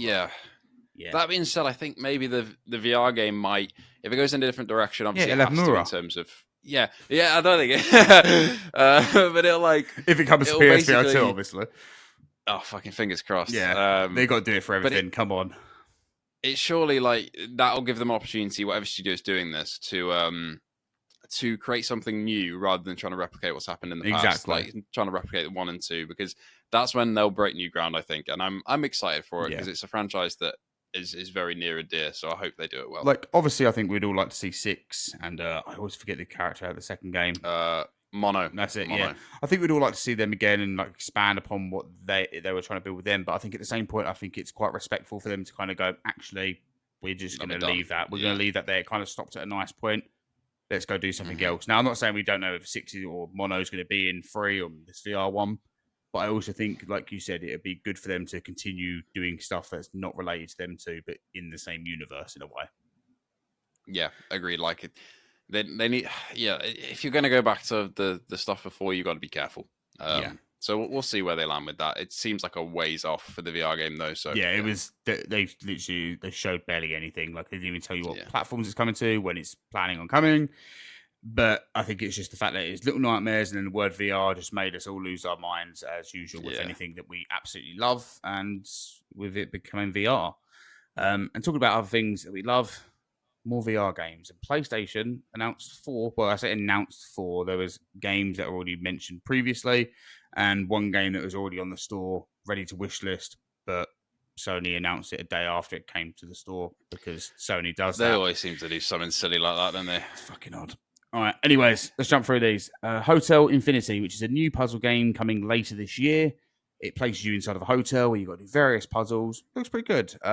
It's not by any means a groundbreaking visual game that's going to make you go, wow, this is exactly what PSVR 2 needs. I did see some backhanded, sarcastic posts afterwards because why not? That's what the internet's become now. You can't be happy with anything, it seems. But no, it looks pretty good, and I'm not a fan of puzzle games, but I absolutely love them in VR. It's really weird. Like I will play a puzzle game throughout in VR, and Hotel Infinity looks pretty decent. It's got this cool visual, like playing on your mind sort of tricks, and I'm looking forward to that. Again, visually, it's not like a groundbreaking AAA experience, but I don't think any of these games were really. I just think they were kind of games that I think people are going to have somewhat of a good time with. Yeah, agreed. Much like Grit and Valor 1949, which, Looking forward to that. yeah, I'm not a fan of real-time strategy games at all. Really? No. Oh, But I am a again, I real feel big one. like in VR, I think I would give them a go and kind of get lost in. Yeah. So this is End Dreams that are doing the VR side of it. Mm. And I can't remember the actual studio's name that made it non-VR. Yeah, slips my mind. Yeah, sorry if you see this, but Oops. anyways, the game looks good, and yeah, looking forward to jumping into that one. And I believe if you buy the non-VR version on Steam at the moment, when the VR version comes out, it'll automatically update, so you get that hybrid version of it. And I think it's going to be the same thing on PSVR 2 and Quest. Obviously not Quest because Quest isn't hybrid, but their wording on one of the posts was like coming free to PS5 and PSVR 2. I don't think it's going to be a free game. I think their wording is that the VR side of it's going to be free if you buy the like an update, yeah. But their wording made it sound like it's going to be free, and people were like, "Oh, it's going to be free." I don't think that's going to be the case. I think their wording was a bit poor there. Not intentional. I think it's just they tried to word it that way, and in their mind it sounded good, and then it came out and it's like, oh. And then I noticed End Dreams redid the post and kind of said free when you. Yeah. And then I was like, you go. End Dreams saving the day, kind of clarifying stuff. So good on End Dreams as usual. We're looking forward to what they're working on, especially with Reach. I can't wait. Can't wait. Me too. Anyways, the other game, and this is one that I'm actually really looking forward to. Dreams of Another. Yeah, it's a weird unique. Yeah, it's the pixel junk game that everyone seems to be baffled but intrigued by, and I'm on that boat because I have no idea what to expect in terms of if I'm going to enjoy the gameplay loop.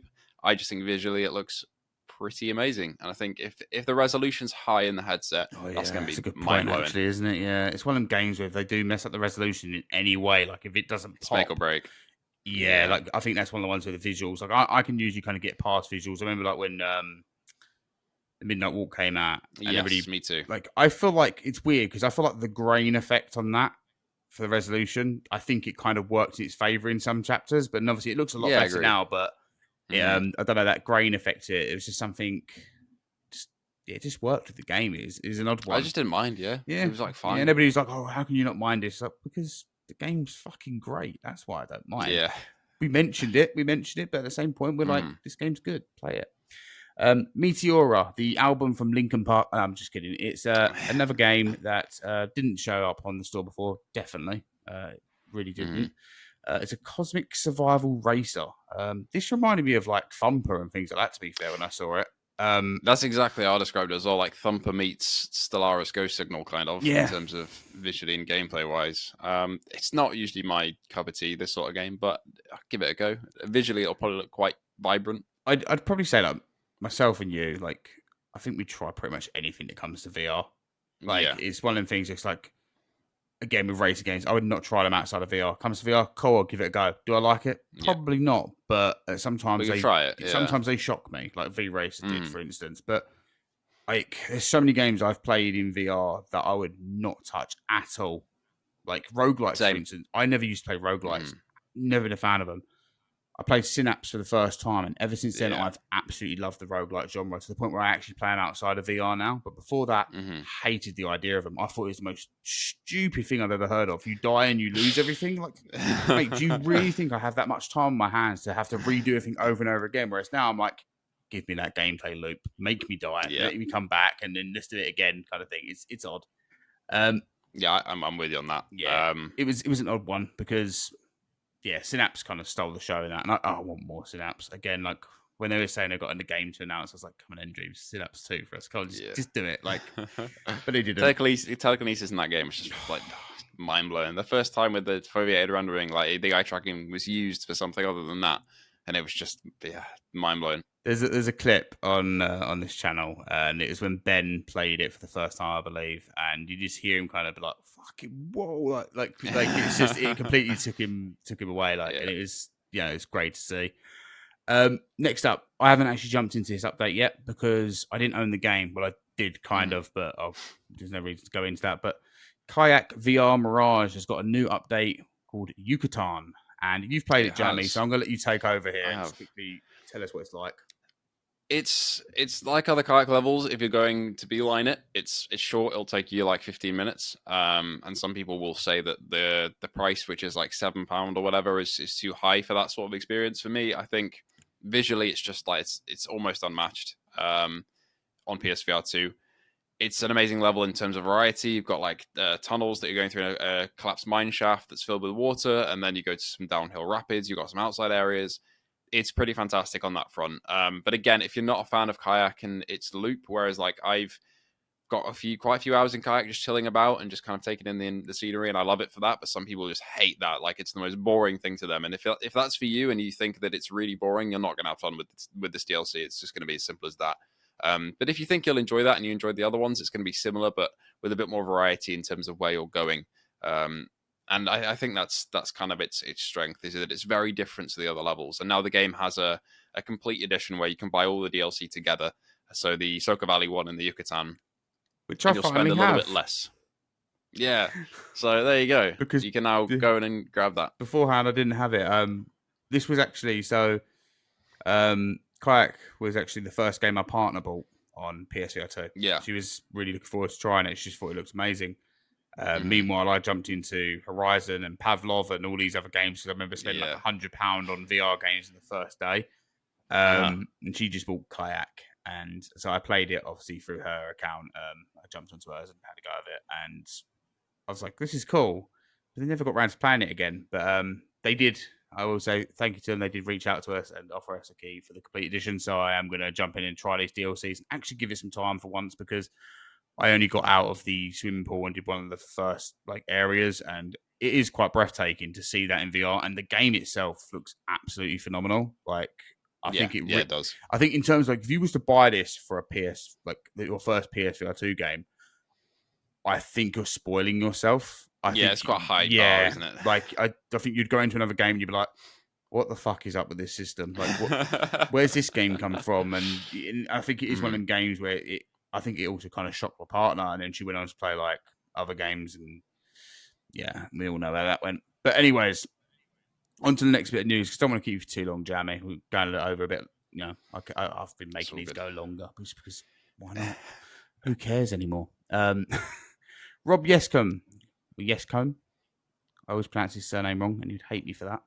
But Rob buys back the rights to the Invisible Hours and is now looking for publishers for the remake. And he's also going to be doing a TV series and movie. He's going to screen adapt it, basically. And if nobody knows who Rob is, let me enlighten you on some of the games this man has worked on. First off, we've mentioned one today, Farpoint. He wrote the story to that. He wrote the story to Crisis 2, Crisis 3, The Division. He's done Arizona Sunshine 2. This man Big has pedigree. Yeah, he has wrote some of these games that you wouldn't even realize he's wrote, and you'd be like, dude, that was a great story.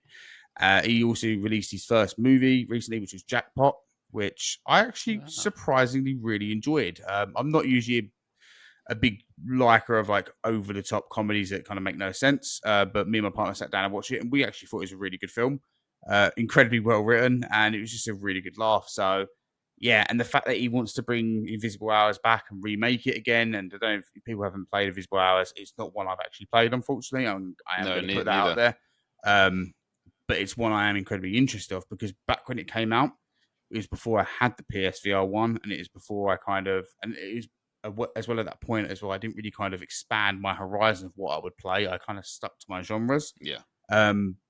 But looking back at it and all that kind of stuff, like the detective, it's kind of like a mystery of who done it type of situation. Like, you go into a place and who's done this murder and like that kind of thing. I was actually showing it to my partner because I was like, I think you're going to like this game. This is your type of cup of tea. Like, this is something you'd play. And she was really intrigued by it as well. So I really hope he gets the chance to remake this the way he wants.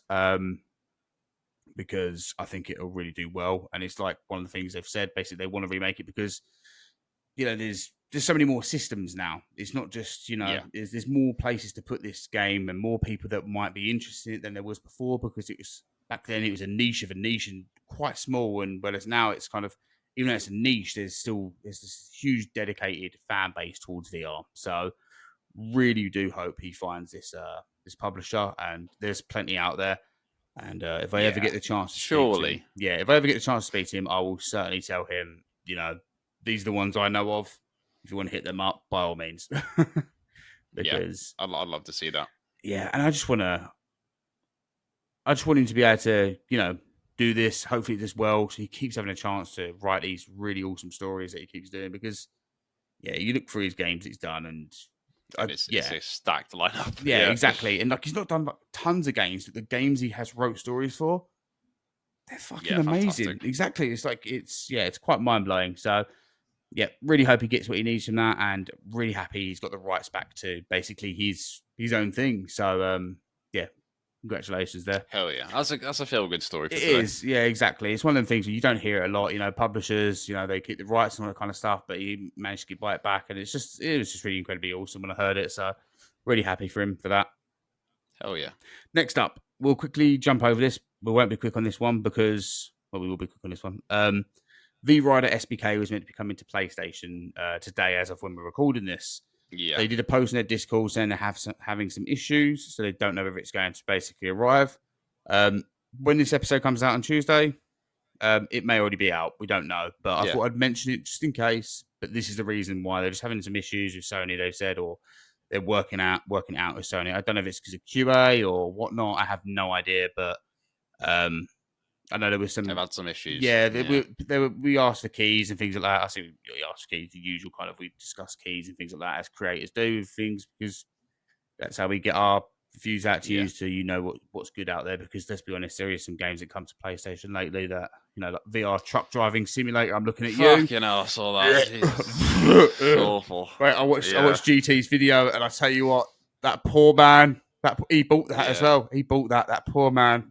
No refunds as well. Yeah, no refunds most of the time. So I'm sure if he tries, he can use it as a tax rebate for business. So hopefully he can do that. Because the silver lining. Yeah, that poor man. That was he did not look happy, and I don't blame him. No. But so as soon as we do get keys, I'm sure Jammy will do a video. I'm sure we'll be speaking about it on here. I'll probably have a video on my own channel. But I remember playing it on Quest, and it is a decent racing game, and I'm hoping the PSVR 2 port is as good. Yeah. Hopefully. Been looking forward to that one, because I'm not really a fan of like SBK or MotoGP, but it's another racing game to add to the lineup. And if we've got Exo cars, we've got GT7, we've got this now, and then I was terrible at Exo cars. I was absolutely terrible at that game. I was awful. Yeah, so it's another one of the ones we've got a couple like now. I can't do it. I end up going like this eventually. Like, and I don't know why. Like, I'd be very big wheel. Yeah, it's like I'm driving like a 10-ton truck lorry or whatever it is. But the next thing I really want to talk about is Tuna Max did a video. It's going over their sale from the PSVR 2, the Quest, and Steam. And I believe they did like a 90% sale or an 80% sale. They did, yeah. And it was for 2 weeks on PlayStation and 1 week on Steam and Quest. I just want to kind of go over how much they made on each platform and how many copies they sold. There's certain things they couldn't go into due to NDAs and stuff like that, which is completely understandable. And they did mention a couple of creators in there because they did reach out to a few creators before they did this sale, because there is basically one of the reasons they've done it is they need to renew their Unity license, I believe it is. And I think it's quite a big cost. It's hefty. Yeah, and it's one of the things. It's like, well, if the games aren't selling, is there a point to renew? Because then they're hit with that burden, and they are very passionate and they do want to renew. It's not that they don't; it's more so, And then there's certain things that they have to do on Quest. I believe they said, well, otherwise their game gets delisted if they don't maintain certain updates, and I think it kind of gave a perspective that I think a lot of us don't really know or understand in terms of releasing a game on a platform and what they have to do, and basically the burden that developers can be under. Like, as creators, we sit here and we get the keys and we play the game, and that's it. Like, we have it easy. Yeah. They're the ones who, like, they're struggling away at making this game, and then they think that, okay, we've got these systems and we've got this all polished, and then you submit it, and then Sony says, no, fuck you, try again, and that's... Yeah, but for some reason, they don't say that to a VR truck simulator, so that's pretty fucking odd, isn't it? I don't know. Baffling how they do that. But yeah, and I mean, again, it's one of them things, I think, as a reviewer and things like that, and I think you'd probably agree with this, like, would still obviously say the game is bad, but sometimes, what weighing on the shoulders when you do have to say a game's bad, because inevitably it is, and to stay true to yourself, and you have to kind of be like, this is not a good game, don't buy this kind of thing. It's going to affect them basically, and it's exactly. You're financially directly, in some cases, responsible for that. Yeah, and it is upsetting. It is, but at the same point, we owe it to people that watch us that need that kind of honesty, and we will constantly be like that. We will constantly tell you when a game is not worth buying, or if it's wait for an update or things like that. Because some games show true passion, and you're like, wait for these updates. Like Wanderer, for instance, I would tell everyone not to buy that right now. I'd say stay clear of that like it was the plague. Yeah. But I know as soon as when it's done in like a year or 10 years time, or however long they're going to take on it, it will be an absolutely phenomenal game. But until then, steer clear of it. I don't care if you like, just stay away from it. It's it's like a 60 gigabyte game, and it's not worth like 20 gigabytes on your system at the moment. So just But anyways, going back to Tuna Max, they obviously released Snow Scout. Great game. It feels like love that one. Yeah, what was it? Fire Scout. Was it Fire Scout? The one where you walk around? Firewatch. That's it. It reminded me of that, and we spoke about it quite heavily on here, because I remember Alex really liking Tuna Max's games, so much so that he even kind of put Rainbow Reactor Fusion in his honorable mentions for one of his Game of the Years. So yeah, we've enjoyed their games, and they are really decent. It's they're not perfect, but it's one of the things where it's like, doesn't have to be a perfect. You can tell it's love behind it. It doesn't have to be a perfect game. And I'll touch on a game soon that I've been playing recently. That's not a perfect game, but for some reason I absolutely love it. But anyways, let's go over the prices that they made back on how many copies they sold on each system. So we'll start off with the PSVR 2, and they earned back in revenue $2,240, and they sold 1,050 copies, which is, for a 2-week sale, it's quite a huge amount of numbers for a VR game, I'd say. Yeah. And then we jumped down to like the Quest, and they made $333 and sold 347 copies. But then again, that's over a 1-week sale, so you could argue if they did it for 2 weeks, they could have doubled that. Yeah, it could have been so much. But who knows? But it does kind of show that kind of situation that developers have said, where their games don't really get spotted as much on the Quest Store. And I'd argue, as a consumer on the Quest Store as well, I know that for a fact, because I'll search a game that I know the name of, and it'll bring up something else. Like it's really I mean, I hear it every day on like timelines, and it's people horrible. complaining like it's horrible. It's not very user friendly or creator friendly, really, is it? They really need to do something with it, because you'll search a game and you'll be like, well, that's not the game I'm looking for, and then you go on like Twitter and search the game and find the link to the game and do it that way. It's easier. And then lastly, on Steam, they made $149 and sold 124 copies. Steam is, again, as a storefront for finding VR games, is a needle in a haystack. So much so that even I struggle to find games in there, like to the point where I'll look online before buying a game. Because you've got to know what you're looking for. It's difficult. So I'd say Steam is really the worst one out of all the storefronts to find a game. But they made a decent bit of money. But I think in their eyes, I don't think it's as successful as they wanted it to be in terms of a sale. It's a shame. Which is it's the harsh reality of the VR landscape at the moment, I guess, for like indie devs, which is a shame. Like I didn't really resonate with Rainbow Reactor Fusion. God, my brain's gone. Well, I didn't really resonate with it as much as I did with Snow Scout, because it's not really a game that feels like I didn't enjoy it as much. As simple as that. But like still, there was love put behind it. And say if this happened for Snow Scout, I would be like, man, these people are missing out on something great. But it's just like, for indie games, it's hard to sell yourself sometimes. So I haven't played Rainbow Reactor Fusion. Alex absolutely loved it. I enjoyed Snow Scout. I have bought Rainbow Reactor Fusion. I didn't get a key for it. I didn't ask them for a key. Not to memory anyway. I bought it not on this sale. I bought it on the previous sale, where I think it was like 60% off or something like that. Yeah. And I haven't played it yet, but I bought it just because of how much I liked Snow Scout. And I thought, you know what? Take my money. You deserve it. Anyways, I really hope they kind of get what they require from it. And I think I'm probably going to reach out to Tuna Max as well and see whether they want to come on the show and just have a chat with us, because that'd be great. They should do that. Yeah, they should do that. They've mentioned Alex before on one of their posts, so I know Alex really likes them, but I'd like to reach out that hand to them if they do want to come on, because they did mention some creators in their video, namely yourself. They mentioned a lot of German creators, and then they mentioned some UK creators, and you were one of them. That's very kind of them. And because you spoke about the game, the new updates and things like that as well. and the situation they're in, you did kind of go into it. Yeah, it helped. Like, that's the thing with like, if they didn't reach out to creators like that and kind of talk about it, then we'd have like no Yeah. idea. And it's just kind of get that message out there. It's difficult. And I'm sad because they didn't reach out to us. We didn't get an email. I wasn't even aware this happened. I wasn't aware they was in this situation. I wasn't aware their game was going on sale.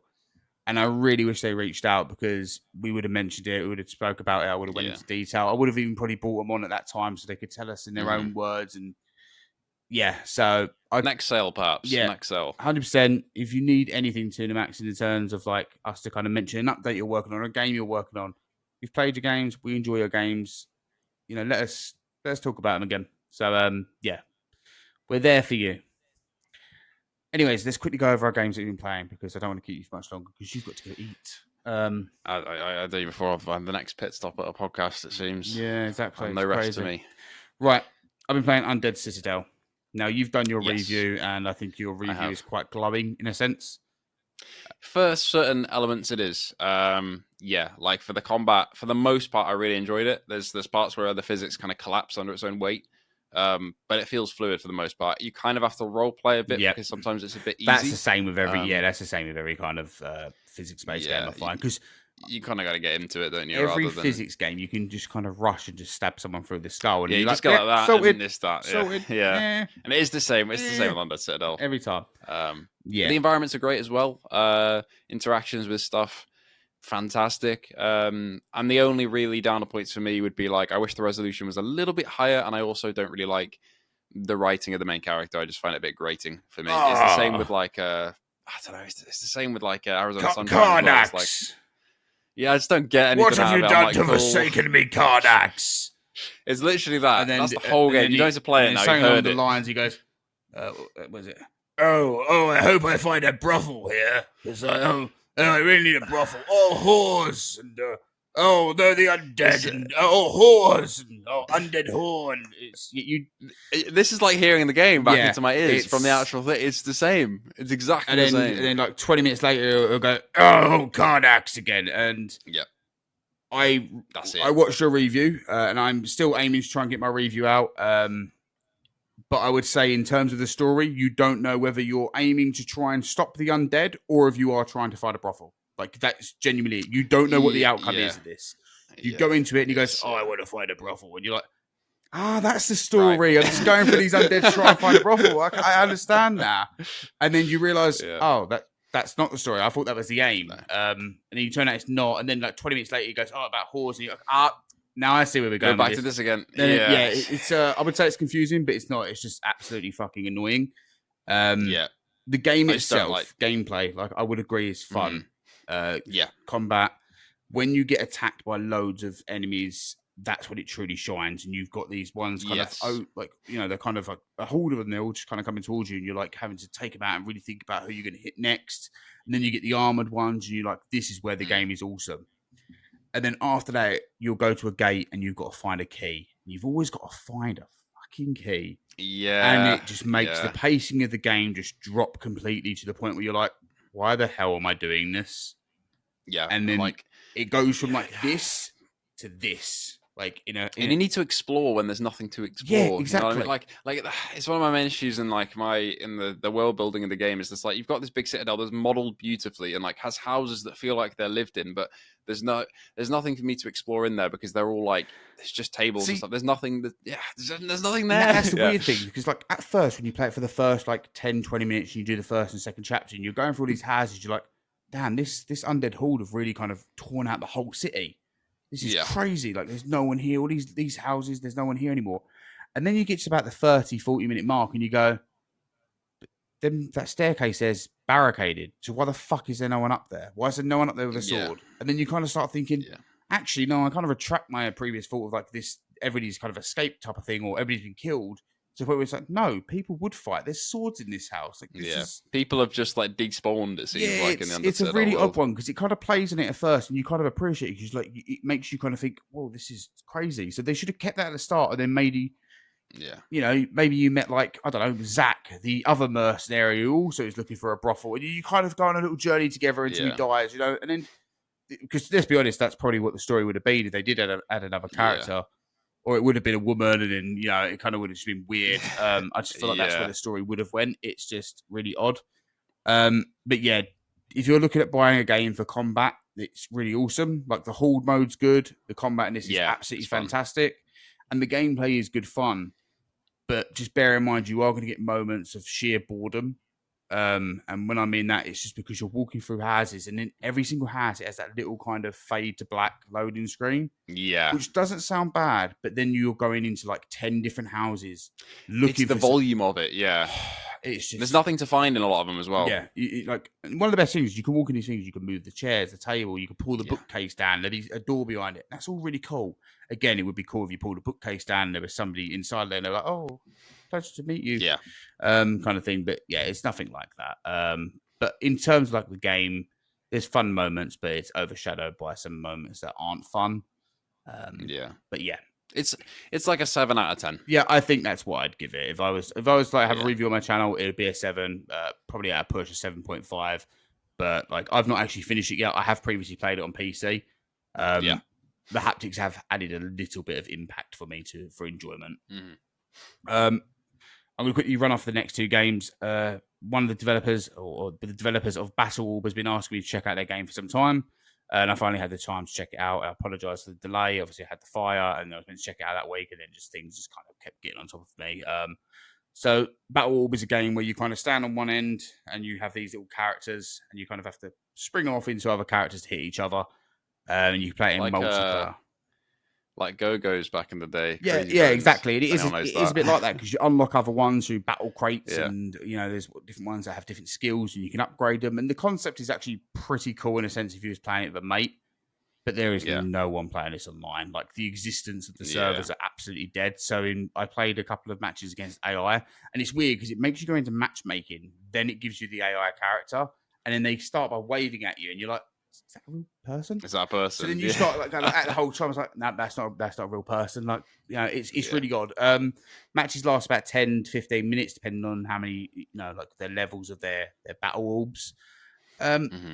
It's not bad, but at the same point, it's not great. But I think it's not great because what would make this great is that competitive nature of you kind of be like, oh, then you got me kind of thing, and you kind of battling off of each other. But I didn't get that experience, sadly. But it was fun for the 30 Sounds like a minutes. cool concept. Yeah, it's fun for the 30-40 minutes I played, but I think it's not hit the mark in terms of multiplayer. But yeah, if anyone does pick it up and play it in multiplayer, try and get a couple of friends to go in with you, and I think you'd have a good time.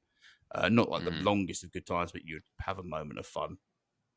And one more game I want to quickly talk about before you jump into yours, although you spoke about both of them pretty much a little bit. Yeah, true. Containment Initiative 2 Recon came out on Quest. Now, if anyone knows, I played the PC VR version of this. And it's basically a zombie shooter. You kind of spawn in an area, or you select your area that you go to. And in that area, you have to find supplies like tech, scrap, fuel, so you can go further and look for weapons and things like that. And it has that gameplay loop. You go in, you retrieve stuff, and you come back out, and you do some little challenges here and there. Again, like this is going back to what I said to you earlier on, like, this is by no means a perfect VR game. This is by no means the best zombie shooter you'll ever find. But there's something about that gameplay loop that is incredibly addictive to me. And I can't get enough of it. So when he said it was coming to Quest, I actually jumped in to do some QA testing on it and things like that and help him out in places. I had a few issues, but he managed to fix them all in the space of a month. And this is like a solo developer as well. And he's added a story to it and things like that now, which is also really appreciated because he didn't have any of that at the start. You didn't know how you was in this bunker. You was just there with a truck. Whereas now, like, it's kind of added all that kind of stuff. But no, it's good. You can get the first one on the Quest as well. But I recommend you pick it up if you like a good little zombie shooter and you don't want something too in-depth, but you like a gameplay loop that's got a bit of repetition, but allows you to unlock things to keep going back in, basically. So, yeah. That sounds really cool, to be fair. That was not on my radar. Yeah, it's not a bad one. I think it's a good game. It's not. I'll add it to my list of Quest games that I need to pick up when I get Quest. It's on PC VR as well. And the cool thing about it on PC is if you've got a friend around, you can play it in VR while they play it on your PC screen. So you'll be playing in co-op, so you can do it that way as well. Sick. Obviously, you can't do it on the Quest, but that works on PC, which is pretty cool. Awesome. Yeah. Anyways, anything else you want to add? Because I feel like I've kept you for too long here, Jammy. I apologise. No, it's all good, I guess. I mean, I spoke a little bit about Lethal VR, which I kind of said everything I want to say about that game earlier, and yeah, I've been GT7, playing a you've lot. done another Yeah, a video, lot of haven't Gran you? Turismo. Yeah, the new update came out yesterday, and I just really enjoy jumping in and seeing what new content there is. And like every time I come back and I get on the sim rig, I'm not like a great player, but yeah, like honestly, like from the volume of videos on the channel of it, you think I'm like a fucking A-tier player, but I'm not. I'm still pretty slow. But I've been doing some online races recently and getting a bit better, and got my first couple of wins. And it's like it's a different feeling in VR online. It's just it does nothing I'm really gonna have to compares. pick it up. Yeah, it's just when you're on that last lap and you got people pushing, looking for a gap behind you, trying to get past, and you're like, you get a lobby that's clean, because that's the biggest problem with GT7 Online, is that so many lobbies are just dirty of people who just want to smash you off, especially like in the lower down lobbies and Yeah. safety ratings when you first start. But like once you get past that a little bit and you get a clean lobby, it's just the best feeling ever. Is when you're just like defending cleanly, having a good battle with somebody else, and even if you don't win, you've had a good time. And that's what I've really been enjoying about that recently, to be honest. When you crash and stuff on this, can your door come off your car and all that kind of stuff, and then you can look down and see it? Or Unfortunately, not with GT7. With the licenses they have with the cars, the car manufacturers say no to damage like that. oh, Because they really? don't want the cars to be. Yep. And I hope in GT8 they can kind of get around a bit like Yeah, that. because But what was it I played? Was it Dirt Rally in VR on yeah, PS? Dirt Rally has damage like that. You can get your Mate, cracked windshield. yeah, and stuff. I remember looking down and seeing the car door go off, and like just seeing my tire just kind of being out a little bit, and I was like, "This doesn't feel safe." And like as playing that in VR, it's a bit of a surreal moment. Yeah, that's a bit. If you enjoy that sort of thing, I'd recommend BeamNG Drive on PC. It's like a full physics simulation game, but it has VR support on the game, and it's like if you're looking for car physics and demolition, it's the best game like made for it out there, like permanent. Like it's the best one there. There's nothing better. I'm gonna have to have a look at that one. But yeah, for GT7, there's some cool immersive stuff with when you do crash with head haptics and stuff. Though, if you absolutely send it into a wall, your headset rumble off quite strongly and stuff like that, which is cool. But that's good. Really at least they do that right, because that's something you want. I'll have to check that out. Every time someone mentions GT7 to me, I'm like, don't worry, I'll pick it up. It goes on a sale. I'm like, I ain't picking that up. Yeah, no, I get what you mean. It's not for everybody. Quid. Like, if it drops down to like 15 to 20 quid, I'll probably be like, do you know what? I'll take the plunge. Or if I see it in disc or something, I'll probably grab it. But like, it's one of them things. Like, if you know you're not a big fan of a game, you don't want to spend 30 to 40 quid on it. Because you don't know whether, exactly. Exactly. I mean, I get it, but yeah, I mean, there are some races when you get past the really handholdy stuff in my first Gran Turismo. That was the issue I had with that. It was kind of like when you get, it was holding my hand the whole time, and I mean, I'm not when you get past that, you have races, but it does feel a little bit too hands on. But there are a couple of experiences after you get through that in my first Gran Turismo where it just shows you, lets you race for a couple of laps, and it's like you get the feel for it, but. Ultimately, if you don't like driving games, you don't like driving games, and that's how it. It's all good. Can we all agree though that the name of it, my first Gran Turismo, was like the worst name to call something? Like, because it literally just sounds like a. Do you remember like the old Fisher Price toys that you'd get when you was a kid, and they were like my first PC or my first games console, and like literally when I saw that, I was like. This is for children. I don't want to play that. I feel like you're mocking me here with my first GT. You bastards. But anyways, I do love it, but it's just it kind of keeps me coming back. You do a lot of videos in GT, and every time I see you do a video on it, I'm like, he's just rubbing it in my face. Like, I feel like no, at some point you'll click for you. Maybe it won't. Maybe you just hate racing games, and that's okay. But I think that's like me though with my channel. I think in terms of games that I've done multiple videos for, Tactical Assault was one that I've done multiple videos for. Like, it'll just be like playing multiplayer and just playing the new maps, the new updates, and there's just something about that game that just kind of keeps me coming back. And I think GT7, like you said, is that's exactly that for you. That's it. Yeah, and when it's hotter out as well, like I can sit down and I can blast a fan at me, and when it's like 25, 30 degrees in the UK, I can play for a bit and be okay. Whereas I'm gonna have to wait until I think after Monday, because then it'll cool down a bit to play Tactical Assault. I don't know. I don't even know how you waded through Undead Citadel with how hot it's been. Like, I was fucking sweating, dude. It was not fun. Like, it was not good. I was having to plus of getting bored of certain chapters. I was like having to do like a chapter or two at a time, then coming out of the headset and being absolutely soaked. Like, I can't do this anymore. I'm gonna come off this for a bit. Like, it wasn't fun. And then like people trying to invest in summer as well. Like, Oh my fucking god, that is the worst thing I've ever heard in my life. Why did you do that? Why I did you would do come that? off it. Literally, I remember going downstairs and my missus was like, "Have you had a shower?" I was like, "No, I've just been playing VR. Like, I was playing like Legendary Towels and Breaches with the vest on." And she's like, "You look like you've had a shower and just not dried yourself properly." I was like, "Yeah, that's how I feel." Great item though, great product. But yeah. Anyways, Jamie, I won't keep you much longer because I've already taken up 30 minutes of your time than I usually do. But that's all right. Thank you for having me. It's been great. It's always great Time to has have flown you. by. I will put your link in the description so people can find you. But I'm sure everyone here has already subscribed to your channel because I feel like again it's kind of got to the point where viewers that watch us watch Gamecast and Without Parole and also watch you and watch my channel and maybe even Gaming Tech VR. I think it's all kind of got to the point where it's all kind of it's just circulating. Interconnected in a way. Yeah, nice. Which is good. So with that, thanks again for everyone for listening. If you've enjoyed this episode, we'd love it if you could please tell your friends and family about us. If you'd like to get more involved, please don't hesitate to drop into our Discord and say hi. And thank you for everyone that has already done so. I've been your host, Reece, and I've been joined by Jammyhero, and I'll see you all again next time. Goodbye.